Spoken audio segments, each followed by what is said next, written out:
Let's look at the Dairy Queen summer menu for their blizzards here.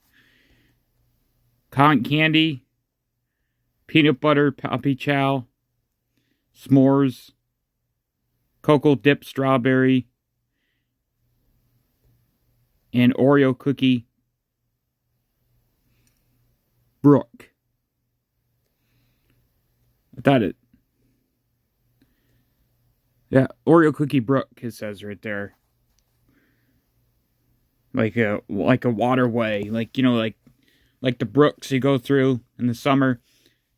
That's what it is, like a waterway. And here's the new Dairy Queen summer sips here. Sweet summer sips. Summertime set. Twisty Misty Slushy. Slush. Caramel Mocha Chip Shake. And frozen hot chocolate. Well,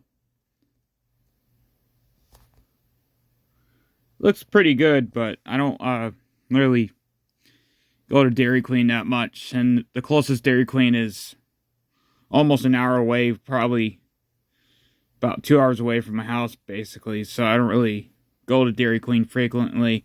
Last time we went to Dairy Queen was last year around my birthday, but I have no plans on really going anywhere for my birthday this year.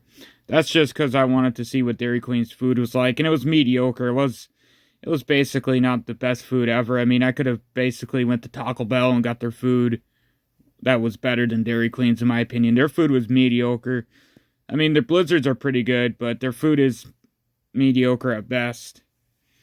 But I don't have really any plans on going to Dairy Queen this year. Maybe a couple of years, I don't know. I really don't. I mean, Dairy Queen's slushies and their slush and their blizzards are pretty good, but I'm not going to go 2 hours out of my way to go to Dairy Queen. You know, it's not really worth it, to be honest. But looks pretty good. If they open up a location closer, I would go there and get the new items. But, whatever. Anyway, this is their new summer menu for 2023.